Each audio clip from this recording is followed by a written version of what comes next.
সম্রাটবাবু এরকম নিঃশব্দে কখন চলে এলেন কেন জানি না, আমারও মনে হচ্ছে এসবের সাথে সম্রাটবাবুর বোধহয় কোথাও না কোথাও যোগাযোগ আছে।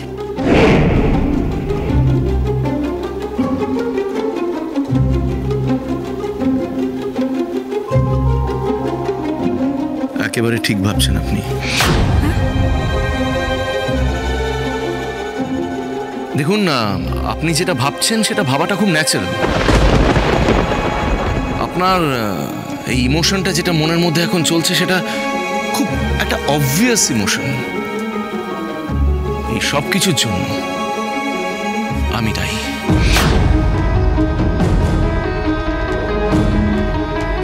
এই যে আপনার জীবনে একের পর এক ঘটনা ঘটে চলেছে, খারাপ খারাপ ঘটনা ঘটে চলেছে, সেই ঘটনাগুলো ভাবুন তো একবার মনোযোগ দিয়ে। এই আপনার বোনের বিয়ে ভেঙে গেল, তিস্তার বিয়ে ভেঙে গেল, আমার বোন গিয়ে আপনার বাড়িতে বউ হিসাবে উঠল। আপনার বোনের জন্য আপনার কষ্ট হওয়াটা কি খুব একটা ন্যাচারাল নয়? এবং এই সব কিছুর জন্য তো আমি দায়ী, এই সব কিছুর মূলে আমি, ঠিক কিনা?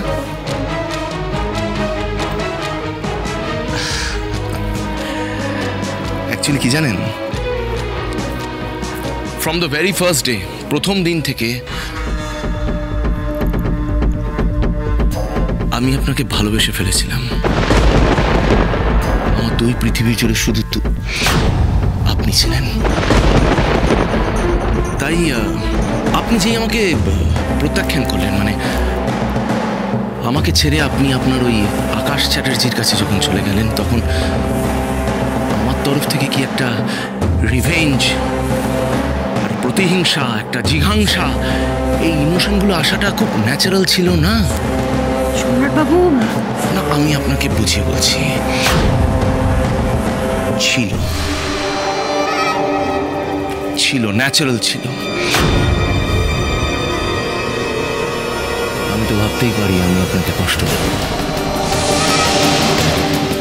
আপনি আমাকে যা যা কষ্ট দিয়েছেন প্রত্যেকটি সুদ সমেত আপনাকে ফেরত দেব। বা যেই মানুষটার জন্য আপনি আমাকে সরিয়ে দিয়েছেন আপনার জীবন থেকে, সেই মানুষটাকে আপনার জীবন থেকে সরিয়ে দেব ফরএভার।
বেচারির চোখের জল তো আর বাঁধ মানছে না। তিস্তা, অল্প অল্প কাঁদো, এখনই সব চোখের জল শেষ করে ফেলো না, এখনো তো কত বাকি। এ তো সবে শুরু। এরপর কি হবে জানো? এরপর এভাবে তোমার সাথে সাথে নীলকে, তোমার দিকে, আকাশ চ্যাটার্জিকে, সবাইকে চোখের জল ফেলতে হবে। মেয়েকে আঘাত করলে সে যে কতটা ভয়ঙ্কর হতে পারে এবার তোমরা সেটা দেখবে। ভাবুন,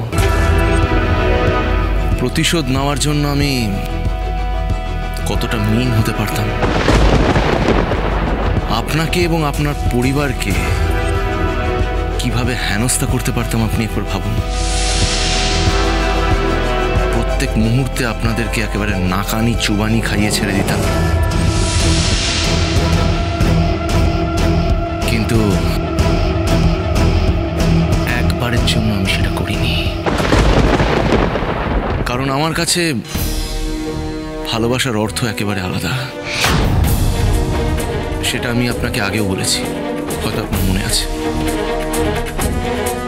এই দেখুন না, আপনার কাছে আমি না চাইতেই কিরকম একটা খলনায়ক হয়ে গেলাম, ভিলেন।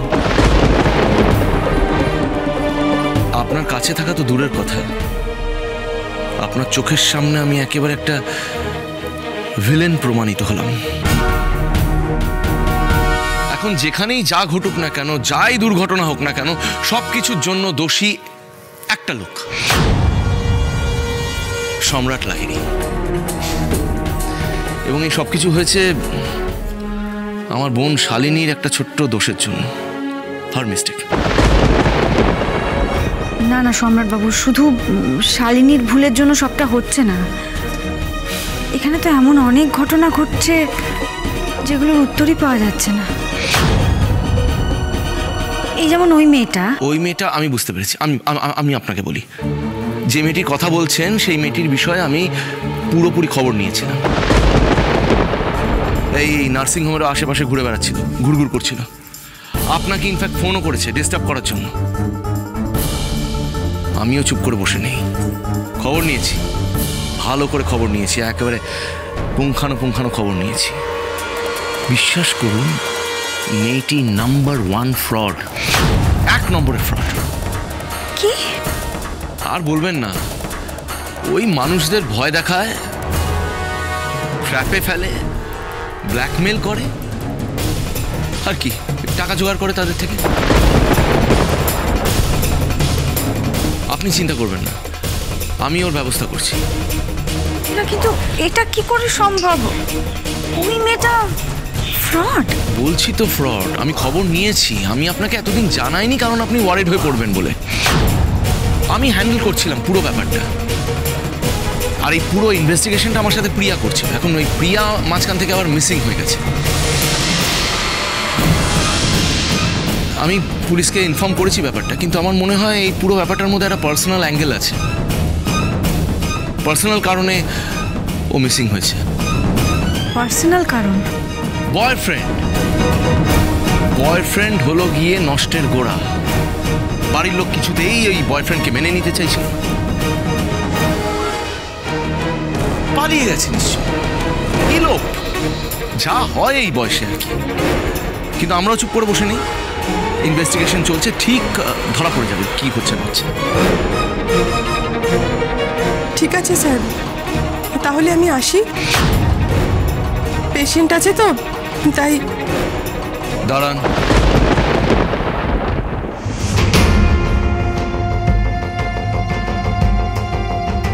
আপনি ইরাবতীকে বোধহয় কিছু ওই আমার কেবিনের ব্যাপারে বলছিলেন, বলবেন না? না তো, না না, কিচ্ছু না। কিচ্ছু না? Are you sure?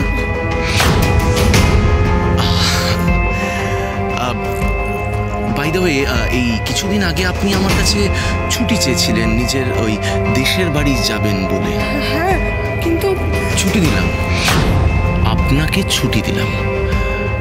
যান, ঘুরে আসুন, বাড়িতে যান, রিল্যাক্স করুন, বাড়ির লোকের সাথে একটু গল্প করবেন গিয়ে। আপনার ছুটি? না স্যার, মানে এখন তো আর অতটা দরকার নেই। কাজ দরকার আছে, ভীষণভাবে দরকার আছে। প্রত্যেকটি মানুষের দরকার আছে একটা ছুটির, প্রত্যেকটি মানুষের দরকার আছে। হলিডে ইজ ভেরি ইম্পর্টেন্ট, রিল্যাক্সেশনের দরকার। আমি আপনার মুখ দেখে বুঝতে পারছি আপনি ভীষণ ক্লান্ত, ক্লান্তির ছাপ পড়ে গেছে আপনার মুখে। যান, বাড়িতে যান, গিয়ে বাড়ির লোকের সাথে গল্প গুজব করুন, রিল্যাক্স করুন, একেবারে মজা করুন। বাইরে গাড়ি দাঁড়িয়ে আছে, আপনি যান। আর যাওয়ার আগে নার্সকে একটু বুঝিয়ে দেবেন নিজের কাজকর্মগুলো। যান।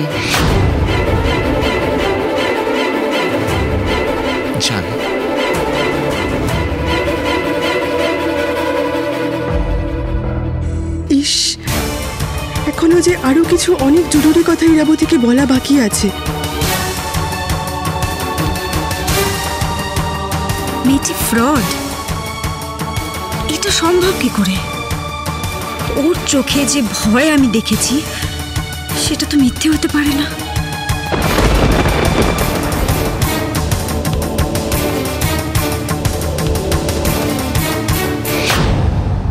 টিং টং, your coffee.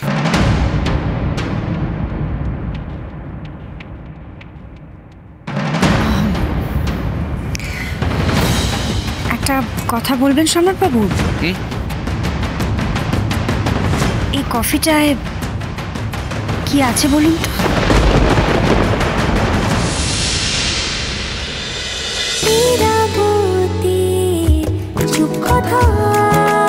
চলো চলো চলো চলো পাল্টাই।